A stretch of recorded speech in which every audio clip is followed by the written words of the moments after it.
Welcome to the Illuminated Path podcast. I'm your host, Liv, founder of Eno Wellness Collective. My wellness journey started with yoga, which led me down the path of exploring healing modalities like meditation, breath work, sound healing, mindset work, and so much more. This exploration inspired my mission to help others find what lights them up. Get comfortable and curious as we learn from experts, teachers, and creators who are lighting up their communities and living an inspired, expansive life. Let's dive in. Welcome back to the Illuminated Path podcast. Thanks for being here. Thanks for listening. When I started this podcast earlier in the year, I initially thought, I'm going to put out a few episodes, I'm going to put out a season, and then I'm going to take a break and then come back for another season. And as I've been going through this whole process of releasing the podcast, putting out episodes bi-weekly, it has become one of my absolute favorite things that I do today. So I thought that I would be at, episode 13 and closing out a season, but here we are, and I have so many more recorded episodes in the library ready to go, and I keep finding so many exciting people and topics to share. So I am excited to be sharing episode 13 with you all. If you are listening right now, I know most people are tuning in on Spotify, other people tuning in on Apple, but we're also on Google Podcasts too. But if you are listening, go ahead and make sure that you follow and rate the show. It is super helpful in just helping us get the word out and reach more people and get into the ears of more listeners around the world. So for this episode 13, I'm so excited for our guest, Sophie Jaffe. Some of you might be familiar with her work. She was our Eno Wellfest 2023 keynote speaker. And it was so great to get to reconnect to Sophie in this way on this podcast. She was just such a light when she was here. And we had never met in person before I asked her to come out to Guam and be our keynote. And so getting to connect with her in person here and then just continuing our relationship past has been really so inspiring. So Sophie Jaffe is a Los Angeles-based health and wellness expert. She's a superfood entrepreneur. She's a couples therapy coach, and we're going to get into that in our episode today. She's also the co-host of the Ignited podcast, along with her husband. She's a yoga teacher and a mother of 3 beautiful children. And so in her couples therapy work, she was certified by the Gottman Institute, and she also is a 500-hour certified yoga teacher with Yoga Alliance. So Sophie has been doing this wellness thing for a while. It's her lifestyle, it's her career, and it's been so cool to see how she's evolved what she does alongside being a mom to 3 beautiful kids and just really walking the walk. Sophie founded her superfood company and wellness brand Philosophie, really with the goal of making it easier and more inspiring and more delicious to attain mental and physical health and radiant wellness. Something that inspired me so much to even reach out to her in the first place is I saw how intuition and being guided by her intuition is really the core of what she does, whether that's intuitive eating, intuitive movement, intuitive living. She has this really holistic approach to well-being, and she has learned that total well-being comes from total nourishment. So that was a key piece of her talk here. She was able to share a lot about her experience with grief. And so on the podcast, I am so excited for you to hear our episode. We cover a lot. So we talk about couples therapy, we talk about couples retreats, we talk about grief, we talk about how she's built her wellness business alongside being a mom in different stages, and also what this next evolution looks like. So I hope you enjoy getting to learn more about Sophie, and let me know what you think. Let's dive into today's episode. Welcome, Sophie. No, it's so good to be with you. I miss Guam. The Guam heat. And I loved having you here. It was great to get to host you here because I know that, when I reached out, you're probably like, I didn't expect to be flying across the world over to Guam for this keynote. So I was so grateful that you made the trip. I know it's a big one, especially, having your family back home. So I'm excited to share more with people who might not be familiar with you and your work and all that you're doing Yeah. today. So let's dive into it. I would love for you to just to start off with sharing a little bit about who you are, what you're doing out in LA. Yeah. Again, thank you so much. It was like a core memory that will always stick with me being there, and really like an up level moment of allowing me to step into more of a speaking role in that public way. It was definitely like a stretch for me. And so I really appreciate you giving me the opportunity to step into that, because it was definitely something that it went even better than I expected, which is always a really good feeling. So thank you for welcoming me in to your community and to your home. I do a lot of things. I think first and foremost, I'm a mother of 3 kids. So I have an 11, 13, and 5-year-old little ones, not so little ones, all over the map. And we live in LA. My husband and I have worked together in some capacities. We host couples retreats. We support couples going through transformation, heartache, heartbreak, kind of like big moments in their relationship or marriage where things feel like they can't figure out where to go from here. And that's where we step in and help out. We're kind of like the firefighters in that moment of putting the fire out. And it's been a really beautiful experience. We both did some training with the Gottmans, who are beautiful therapists that have been working with couples for decades.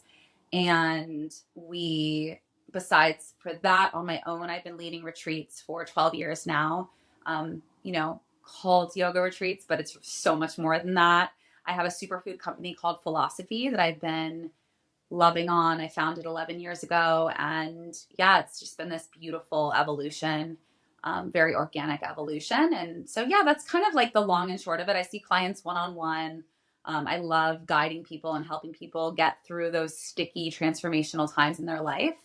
And very apropos, my speech, which was for the keynote, was all about transformation and being in that chrysalis. So that's really what my work has been in the last few years, working with women.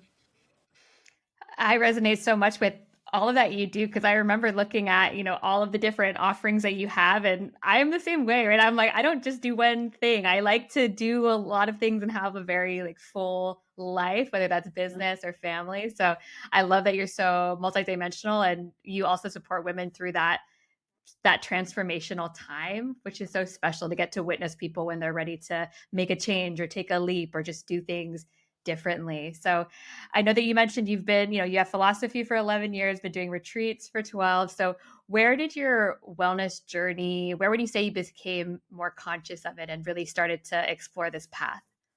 Yeah, I think when I graduated high school and moved to LA, I guess after my first year of college, I moved to LA I think it was 18. Yeah.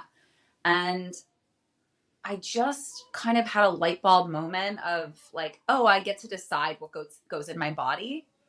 And there are other ways of nourishing my body that I never even considered. And now I get to take control of that and play with all these different ways of eating and moving my body. And, I think for me, when I was a child, it was just like, this is what you do. You go to gym class, or you're in this sport. You show up to practice. You play in the game. You eat the school lunch. Your mom packs you a lunch. Like, this is the food available to you. This is your awareness. And when I was an adult, and here in LA, where farmers markets are everywhere and organic foods, and it's always been cool to eat healthy and be active. It's not a trend. It's very much like the lifestyle in LA. So when I was exposed to that, I realized that I could take it into my own hands and make choices and decisions based on that. And I think that's really when it shifted. My mom was a holistic nurse practitioner. And so I grew up really only taking homeopathic meds. She was very holistic. So of course, like when necessary, we would take whatever we needed to take, like Tylenol. But for the most part, her first avenue was always homeopathy. And so that was kind of, I think, growing up in that setting, as like weird as I thought it was as a kid, it's like, it impacted me in a big way. So then I got to kind of weave that into this newfound knowledge of how to take care of myself as an adult and what choices that I wanted to make. So that's when I started to kind of dive into different ways of eating and being and more extreme things, and, just kind of like exploring all that is being a living human with choice. Yeah, intuitive eating. I know that you do so much with intuition, intuitive movement, intuitive living, just intuitive eating. And so I feel like when the mindset shift of like I get to choose what I'm going to eat and also I'm going to experience how it impacts me is such a game changer. I see that with my clients all the time, just like little mindset shifts about food. So I know you mentioned you've done all of the things related to food, like different diets. And so how did you find superfoods and kind of decide, okay, this is what I want to create and share and make accessible to people in the world? Yeah, when I graduated from UCLA, I wasn't sure what I wanted to do. I was a psych major and I was like, I don't really want to like sit in a room doing that sort of one-on-one work in that setting. It didn't feel like in alignment. So I went off to kind of like explore. I did a lot of volunteering in the world in South America and different places.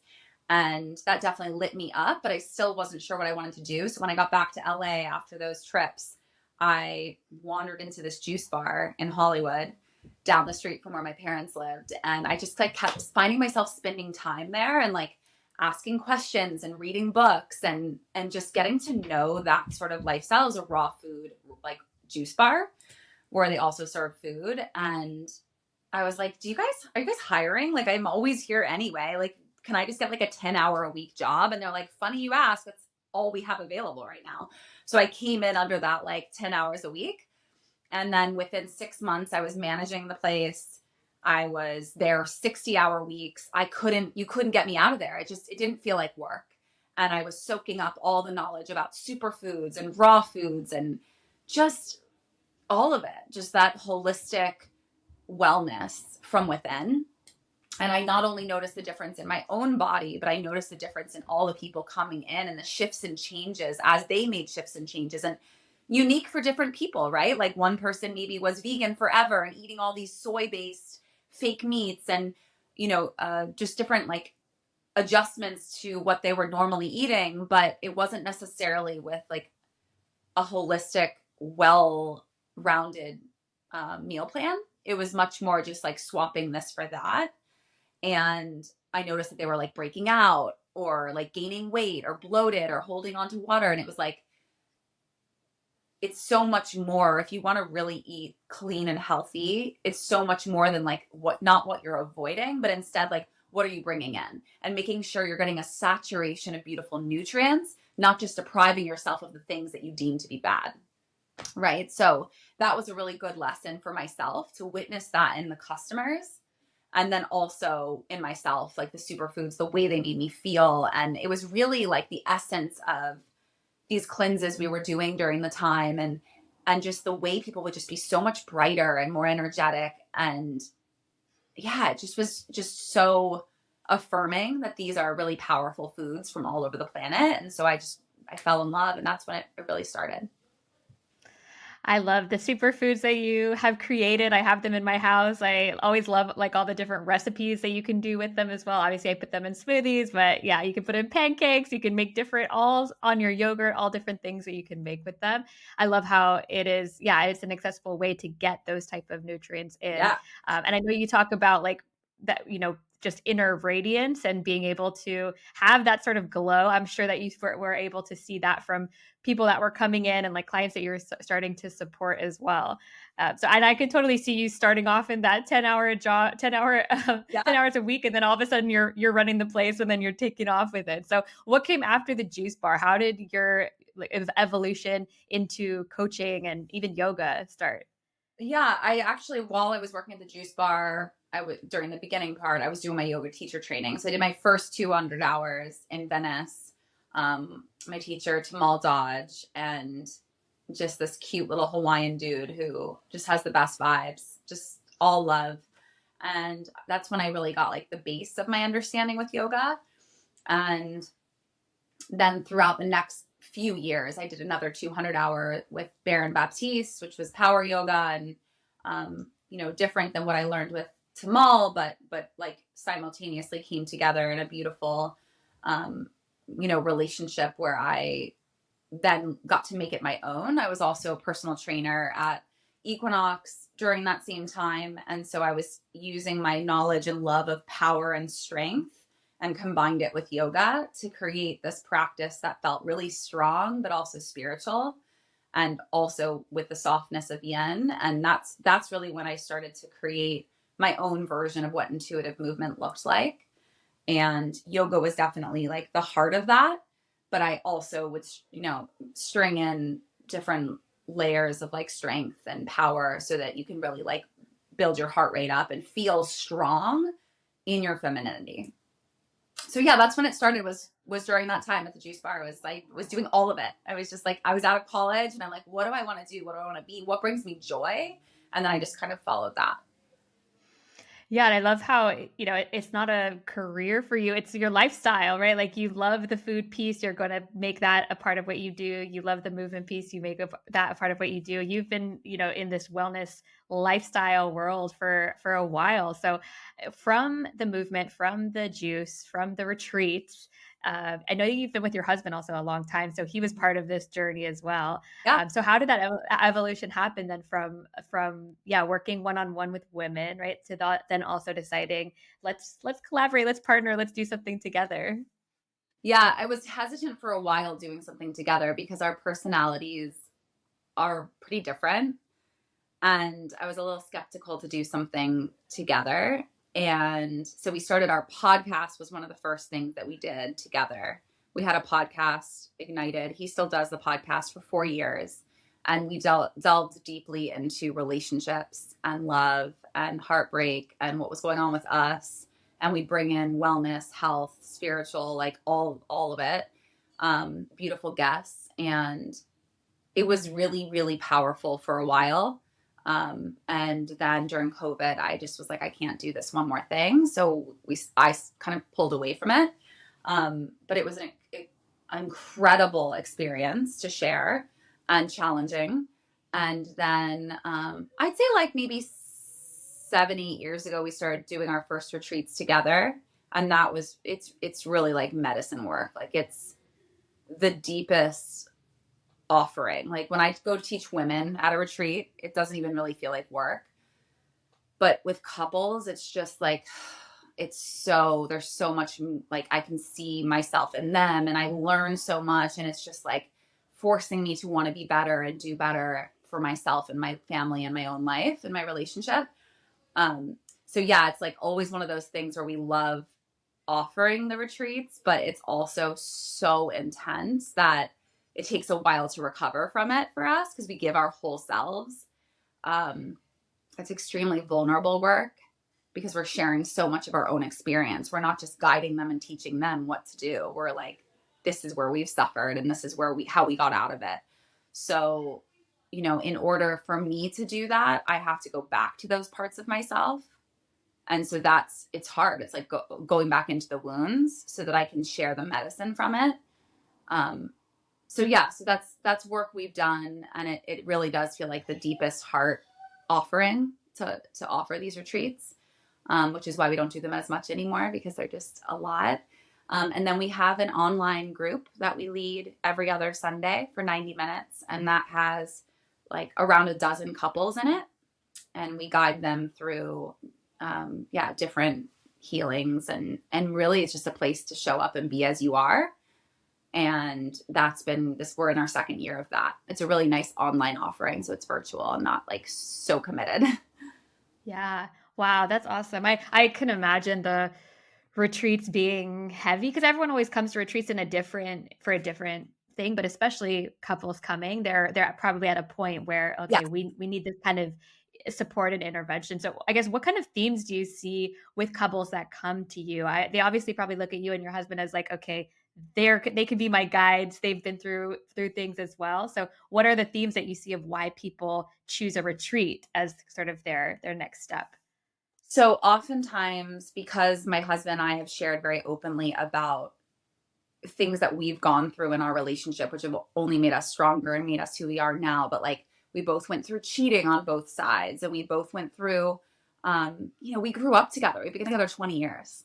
So when you grow up with someone, you get all levels and all versions of them. And so we shared very openly. I shared a couple articles for Women's Health and a couple other online publications about the cheating and staying together and my lessons from that, and trying to give people hope, because when I was going through those terrible times, I felt lonely, I felt isolated, and I felt like I was going insane, because the only advice I got was once a cheater, always a cheater. Leave him now. Like all that kind of like bullshit that people just continue to cycle through. When really it's just another human way of showing up and saying, I need some help. And so we shared very openly about our issues. And then because that went very viral, that's kind of like what people initially find us through. And same with the podcast, was like sharing those stories very publicly in long form. People would come to us in deep crisis. And so it's different. A lot of people that come to yoga retreats are all different walks of life. They just want to break from their kids, or they're off work that week and they want to just practice yoga and feel good. Like the whole range. Maybe someone just went through a divorce or someone died or in their mourning, but like 80% of people are like joyful and excited to be there. I'd say 95% of the couples that come to us are in deep, dark places and they need help now. And this is their last resort before they divorce. So it's a lot of pressure.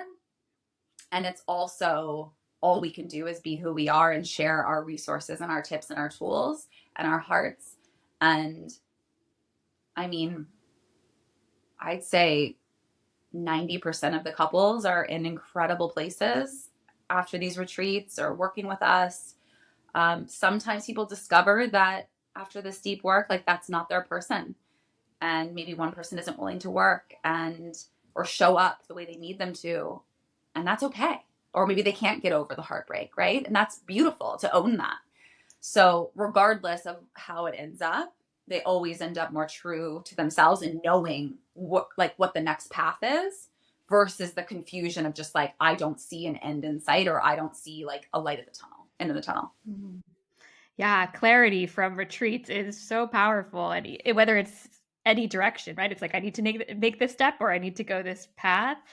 Wow. I think, one of the things that has been coming along actually in my wellness coaching practice has been people with relationship challenges, and whether they're in a situation like what you mentioned, or if it's just, I'm having this communication issue with someone, or I need to set a boundary, or there's relationships are that mirror often for us of like other things that we can work on. So when you see these couples go through these breakthroughs, right, and it's a short amount of time, like a condensed amount of time in a retreat, what would you say is like the biggest breakthrough that's happening for them? Is it typically like around communication? Is it just someone listening to them? Like what do you see as sort of the powerful work and change that happens? I would say as a whole, what retreats offer for me and for the people who come is the spaciousness. I think the spaciousness to feel the full range of their feelings without having to suppress it, because there's no time to really feel it all. The spaciousness to really tap into what their heart is trying to say to them, or their body's been trying to say to them for a while, and they've just been unable to attend to that part of themselves. When you say yes to an experience, you are booking flights, you are getting childcare, dog care, you are taking off work probably, you are saying yes to a huge new experience, and you have no idea what the outcome's going to be. And that saying yes and taking the leap within itself is saying, I love me enough to do all of these steps, to invest my money, my time, my energy, lead my life, which is, I know what's going to happen in my life. This I don't know about. And so by leaping into the unknown and trusting and giving yourself the gift of that spaciousness, anything can happen. But I'd say the spaciousness is the number one thing, whether it's with couples or any retreat. Like it's my 40th birthday next month, and I'm going to this place in Palm Springs. It's like the spa for like just 2 days. It's a weekend.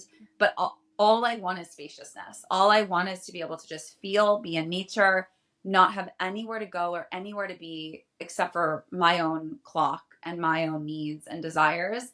And like that is the biggest luxury, I think, in these days of just like everyone is so full and busy, and it's maddening, and we can't be with ourselves if we're always busy. So yeah. Absolutely. Retreats so give that spaciousness, but also how to integrate it into like normal life. I love that you're just like, I'm going to go for a weekend in Palm Springs, right? Have that getaway, and how to find those little moments of spaciousness in a really full life. So, one of the things that I noticed hosting retreats myself is needing to also create like that space for processing, for filling my own cup in order to hold space for others. So I imagine with that work, like you mentioned, that you're doing, you and your husband also need to take care of your own relationship, right? And be able to nurture your connection as well. And I love seeing, what you share on Instagram about your relationship, about your partnership. So how do you say, because you have grown up together, how do you two keep your marriage connected and flourishing, especially doing work with couples in the process? Yeah. I mean, there's no option. Like, I would even just start with like, we can't properly parent. We can't properly like run the household if our love isn't connected and like on point. And when we're not doing well, everyone else feels it because we're the nucleus of our family. We're the ones that created this family in this world. So if we're not in alignment, everybody else feels it. So there's lots of different ways. I mean, I'd say the number one way is booking a staycation. So it means that there's no travel involved. It's like literally one sleepover with whoever, family, friends, a babysitter, like one night away. And it can reset our entire existence because we just need that spaciousness to drop in. And that's the lessons from a retreat. But we don't have the luxury of going on a retreat every 5 months or whatever. Like, we really don't even offer that to ourselves on a we've the kids, it's hard to leave, both of us leave them at the same time. So I think a staycation is the greatest tool, and we can feel it when we haven't gone on one in a while. Like we're like itching for time just to be, because with kids you're just constantly interrupted, and like, I mean, we can barely get a kiss in without like someone needing something. So date nights are really important. Even like just being more like mindful of being at home together and creating a date night. So instead of just like living in the same sphere and like coexisting, instead having intentional time. So making dinner together, having a glass of wine together, letting it be like ceremonial. We have like intimacy cards that we'll sometimes like pull, or we'll talk about like whatever it is we need to talk about, usually trying not to relate it to work, but sometimes we need to talk about work with each other because we're each other's greatest cheerleaders and fans, and sometimes we want the other person's advice on something. So sometimes it'll be work related, but we find a way to connect with intentionality, and a little bit can go a long way.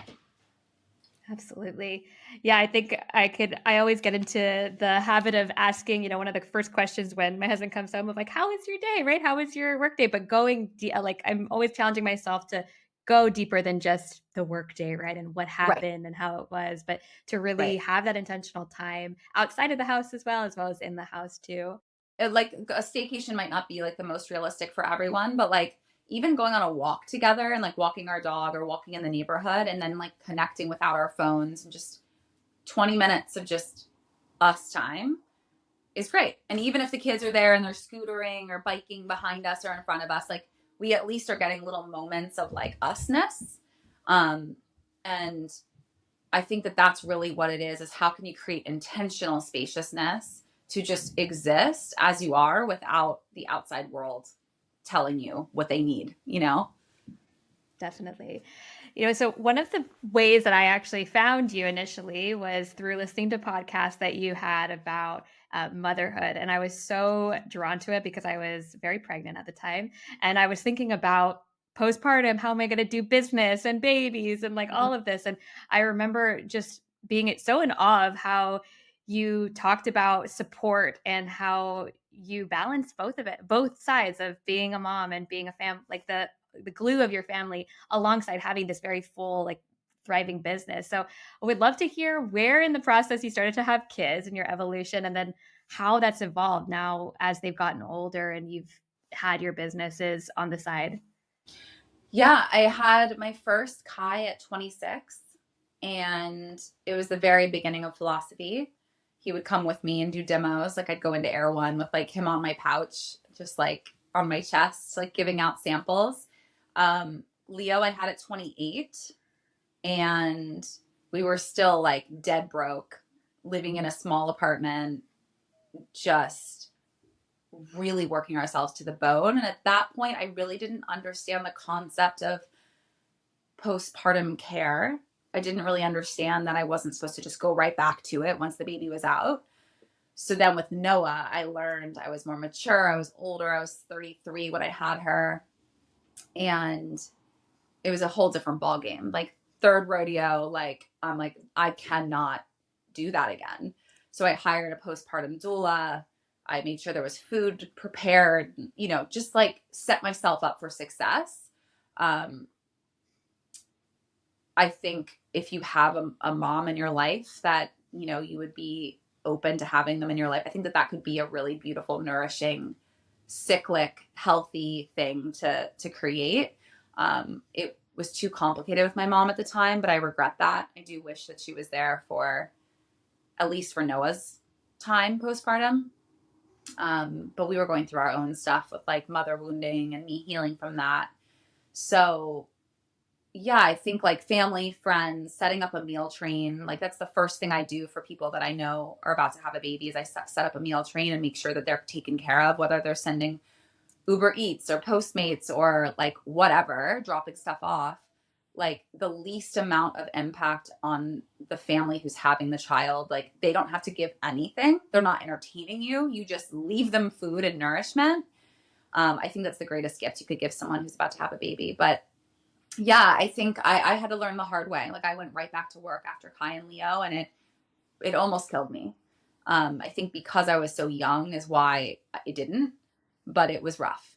It was rough. And for anyone who is pregnant or thinking about having kids, like, it is so doable and so beautiful to have a child and add them to your life with intentionality, as long as you're supported. But you have to set that support up early. It's not just like, you don't want to have the baby and then be like, oh shit, I need to like figure out how to get myself back.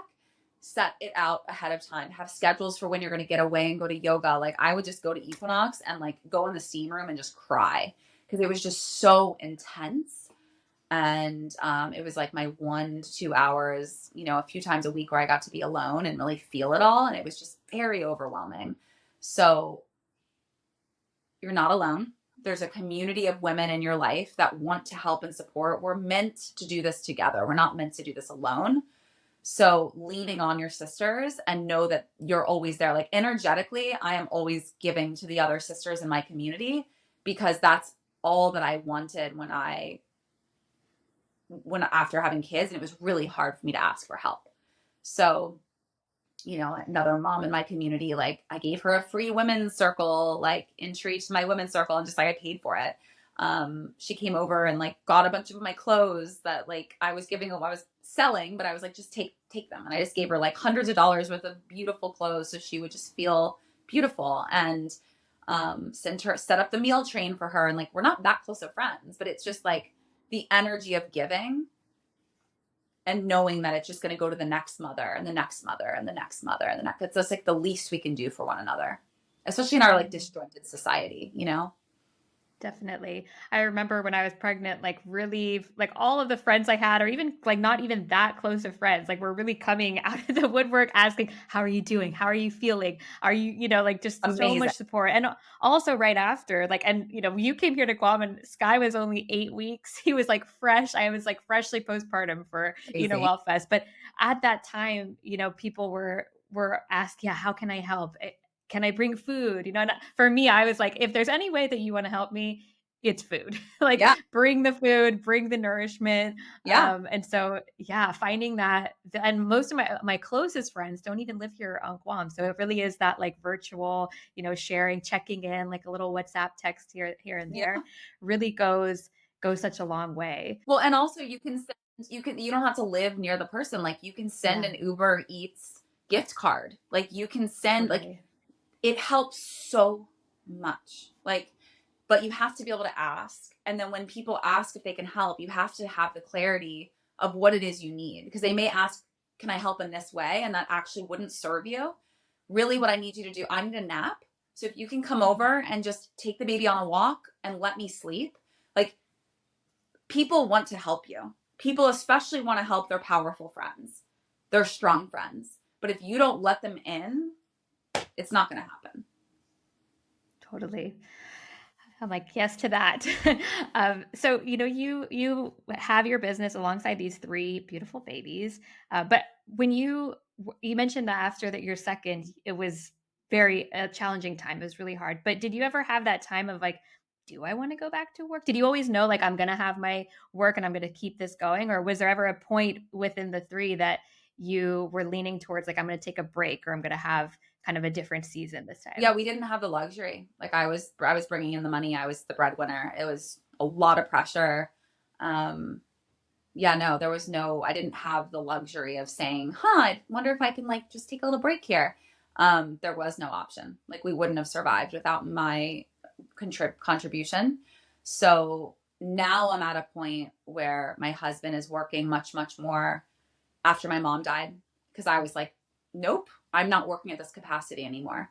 So I went like down years and now I'm like 90% with the kids and entering into a new phase, a new transition of being more of a stay at home mom and working a lot less. Even the work that I'm doing, like one on one with clients here or there, it's in my home, it's easy, it's rewarding, mutually beneficial, reciprocal energy. Like all my clients are very beautiful humans and don't feel like they're sucking or taking. And so, yeah, that's really nourishing. I'm not doing anything like in excess. I'm really focused on my home and my children. My brother's living with us right now, and that's a big thing. Since he was living with my mom and helping her towards the end of her life. And yeah, just like karmically, it's really important for him to be here so that I can heal that kind of lineage. But it's a lot. And so the home life is taking up so much of my energy and my husband's working. So I do have the luxury now of switching gears and being in a new season of life. Like I have a 13-year-old and I'm just now becoming like more a stay-at-home mom. I never had this. Like we had help and I was in and out, but I was always like hustling. And now I'm like the hustle is gone. And it feels weird, but it's also beautiful. Hmm. What type of support allows you to be in this season, right? Whether that's support with philosophy or support at home with childcare, like what allows you to have this kind of family experience at this point? Yeah. So the interesting thing is like at each phase of what I'm doing and showing up in life as, I need different types of support. So more babysitting help or more personal assistant help. So now that I'm in this different phase, I no longer have the personal assistant that I had for a while because it just wasn't serving me in this form of who I am. So we have a woman, her name's Dawn. She is actually about to have a second child. But she lives 7 minutes away and she's brilliant and beautiful. And she's my age. She has a toddler.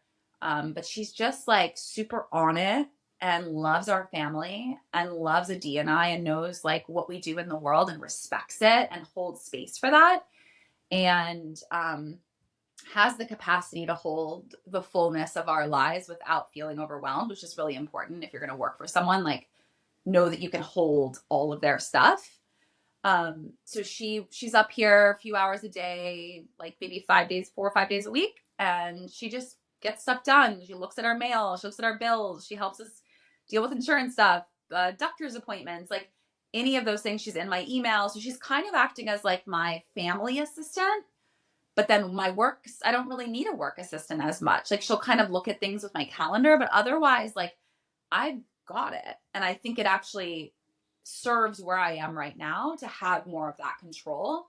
Whereas when I was doing like 15 partnerships and collaborations, sponsorships on my Instagram every month, I needed that. Like I used to have like 2 calls a week minimum with my management team just to be organized enough to make sure that we were on the same plan with my assistant. Like it was a whole operation to support that avenue of work. But now that I'm not pumping out that sort of content and it's really just like authentic shares, I have a social media person who's lovely, but she's in Canada. So I just create this, she creates the videos, but I create the content. So it's really straight from the source. Whereas other times I've had social media people who also created the content. And so there was a little bit of a disconnect. And I think my following felt that, like a distance almost, which is great. For some people it works great. For me, I'm just much more like connected to my audience. So this has been working really well. She also works for Philosophie. So she gets to like, weave the 2 worlds together. I have a copywriter I work with, Sam, who's been with me many, many years through Philosophie and my own stuff. That helps when necessary. What else? Yeah, so Dawn is really like the one, I'd say she's like the glue right now that holds all of the things that Adi and I don't do well or don't have the time for that we would delegate if we could. She's doing all of that. So I feel very supported right now. And also it's a weird transition from the way I was living. And I was very addicted to that, like hustle, hustle, hustle. And now it's like much slower, but also all consuming because it's my children. And now I'm that much more involved in their lives. And it's like, whoa. But yeah, it's just been an interesting transition. And it also says a lot about like, you can think you have it all together and you can think you've got all your systems down, and there will always come a time when it comes crashing down and you have to start from scratch. It's like in tarot, the what's it called? The tower card in tarot. So basically it's like it all comes, your whole existence and foundation comes crashing down, and then you have to build the tower again. That's kind of what's been happening for me, and it's interesting to just notice it and be aware of it. And it did make me feel like kind of out of control, and everything that I knew to be true kind of flipped upside down. And it's up to me to continue to come back to that gratitude and continue to come back to like, this is the life that I built. Now, how can I support myself to be able to appreciate it every day instead of be bogged down by it? And so that's like the work I've been in lately, is just like, okay, take a deep breath. I created this life. I created this dream life, but I'm not able to see the dreamy aspects of it right now because I'm like feeling overwhelmed. So how can I remove the overwhelm so that I have the spaciousness to appreciate? Such a powerful reminder that you are living like the life that manifesting what you dreamed of, and then being able to appreciate it and soak it all in. I know that a big piece of your talk here on Guam and your message that you shared here on Guam was about the chrysalis effect, right? Which I would love you to share a little bit about, but also experiencing grief and going through that and the very real experience of that, which I think so many people here resonated with. That so many people came up to me after and like really, there are a lot of caretakers here, people who are taking care of their family, people who are, might have the mother wound or the father wound or whatever that might be. So would love for you to share a little bit about, your experience with that and just what grief has taught you. Yeah. I think I really hadn't had a death in my family that penetrated that hard. I think losing a parent is a whole different just ball game. Doesn't matter what your relationship's like. It doesn't matter. They're your parent, And so this was a really deep one. We had a very convoluted, complicated relationship for most of my life. And so that just kind of added to that confusion. But her death itself was just such a beautiful closure for me. And I got to be present for her whole last 2 weeks of life. And my sister and I really caretaked for her. We didn't know what we were doing, but we figured it out. It was deeply intuitive, and we were just very, very present in a way that I never knew I had the capacity to be. Like, I thought I was present before, and then I was there with her in this death portal, and there is nothing that makes you more present than that. And so that was a really beautiful gift and amazing closure for me to be able to transition into this acceptance of her being gone, because I got to be there so fully and not have any regrets. Like, I showed up and I showed her all my love, and that presence is just the greatest gift. And we got that. So my grief journey has been complicated because I have such a full life. It's been really hard. Like, it's there, but it's really hard to take the time to process it. When I'm alone, when I'm at a yoga class and it's dark and sweaty, like, I can feel it. And it's just this like tugging and pulling. But then in other moments, I feel her so strongly. So it's like hard to be sad when I'm like, she's more connected now than she ever was when she was living. So it's like, it's both and, it's like the deepest, deepest sadness. And also, I think she was ready to go. And so that really helped my sister and I like find that acceptance, because she was in full acceptance and she wasn't lying. Like, my mom isn't someone who just like makes other people feel good. She says what she really feels. And she was very much just like, yeah, my time here is done, which helped us to move through it a little bit more with grace than resistance.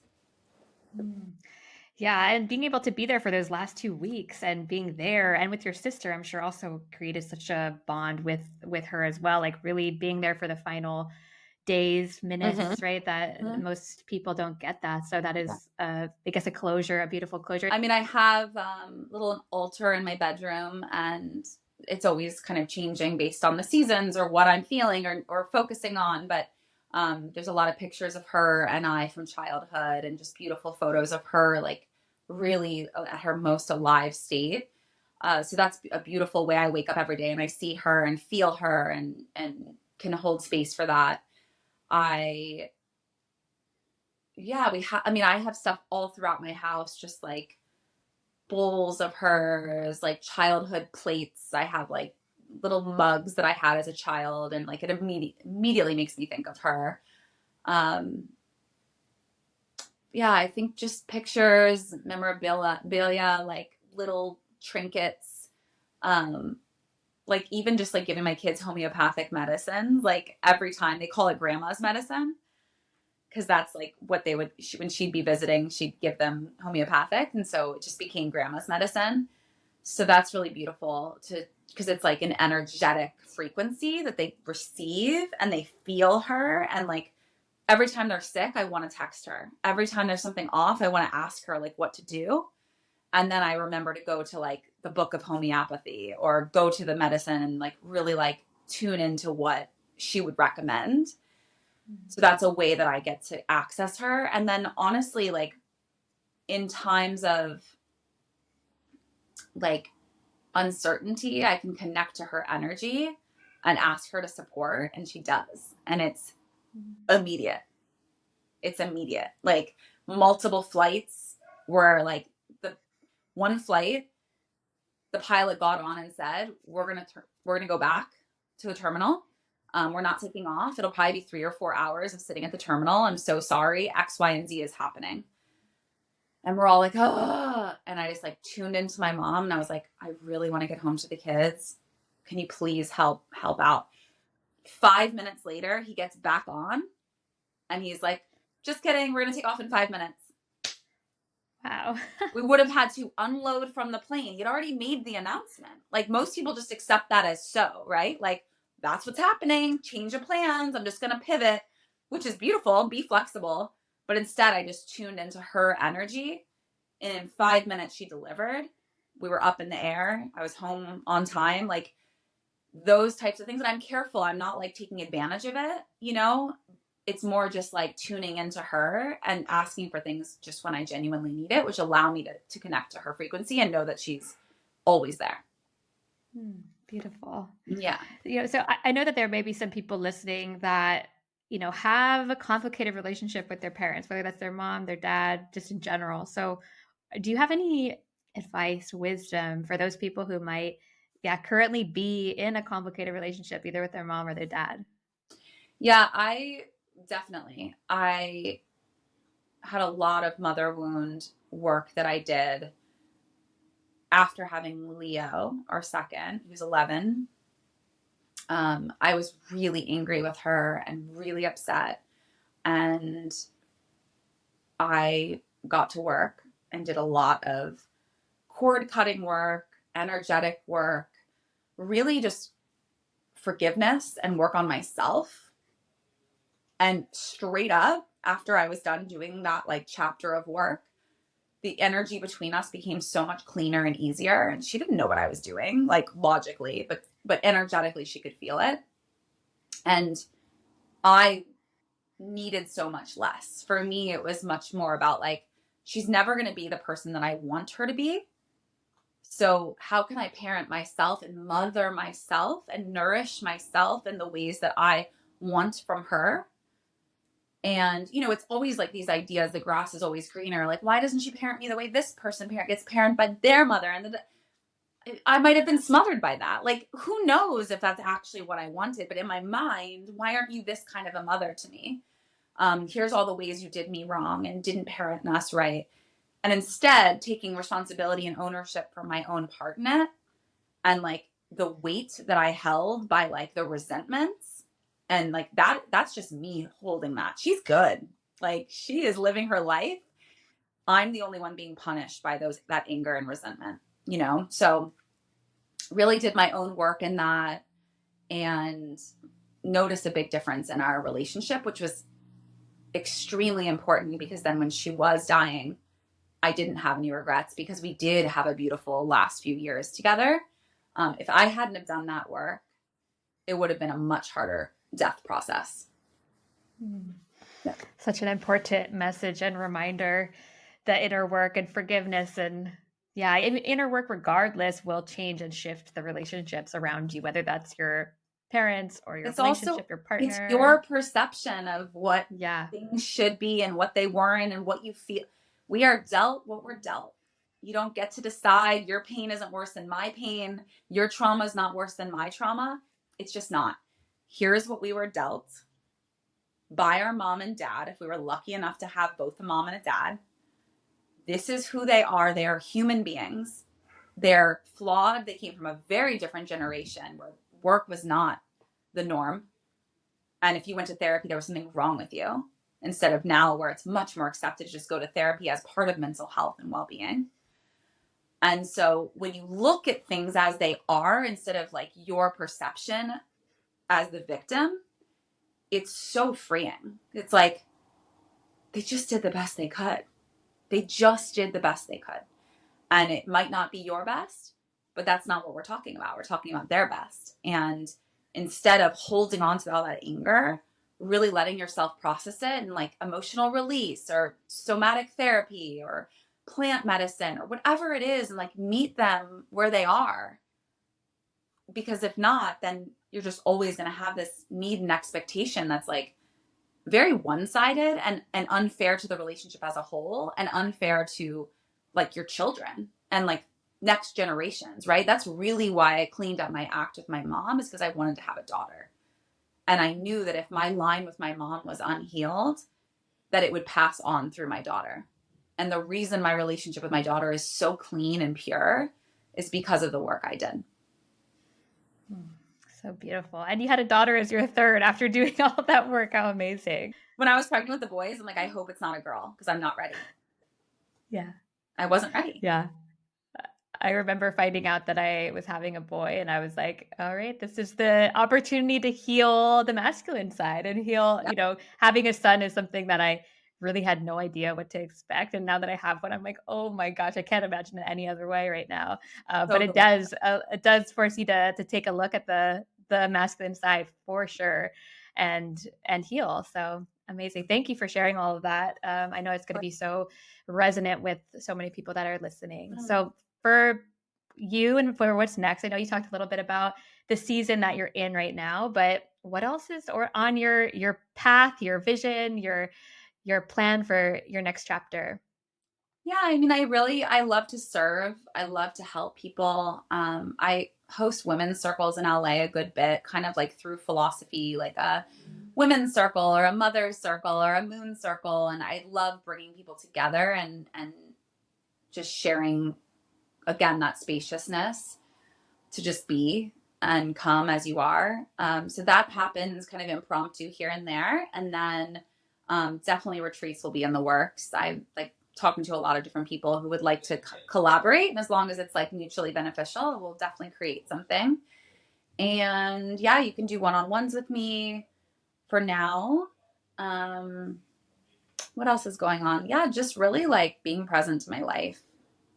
It's really just the most important thing for me right now is just like being present to my children. Like I would want it no other way, but to be able to be the one that gets to raise them and continuing to nourish my relationship. It's ever evolving and growing, and we're both just in the work.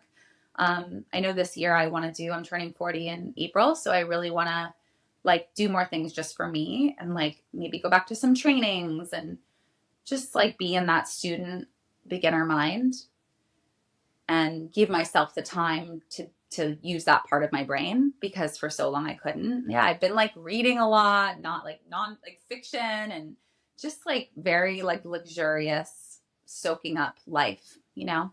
Yeah. Beautiful. So final question that I'm asking at the end of every conversation is, what is lighting you up these days? I really think just on a day when the sun is shining and it's like crisp outside and refreshing, and like I can see everything, like the clouds and the mountains in the distance, and like just like a clear day with the sun shining lights me up so much. And on the flip side, like a rainy day, we've been having some rain in LA, like that's also really refreshing in a different kind of way. But the day, like it's just rained for the last 2 days, and today it was crisp and clear. I was just like, whoa, life is beautiful. And it's so simple, but it's just like the greatest pleasure to just be alive and to be able to absorb and like notice the simplicity of what like a day can bring, but then like how much I can kind of pull out of it if I am connected to it. Beautiful. Just a clear, sunny day. I love it. Whenever I mean, right now, literally it's raining outside. I have the window right in front of or sliding doors right in front of my desk. And I'm just watching like the wind and the rain. And like, there's beauty in that too, as well. Right. Having the weather kind of impact what your day feels like. So Yeah. Thank you so much for sharing. I'm so glad that we were able to reconnect. I feel like your story and just everything that you're doing is so inspirational to me, as well as I know so many people in the world, and hopefully people listening as well who haven't gotten the chance to meet you yet. And I hope to reconnect maybe in LA or one of your retreats or something. I would love to reconnect in person again soon. Me too. I want to bring the kids to Guam. So magical. Yes. I felt like I was cheating on them because it's such a like family friendly place, you know, like some places don't feel like that, but Guam is so like just family oriented. Yeah. Totally. We'll be back. Totally. We'll love to have you. Thanks for listening. If you like this episode, please rate and review, and don't forget to subscribe. Learn more at INOWellnessCollective.com and connect with us on Instagram at INOWellnessCollective.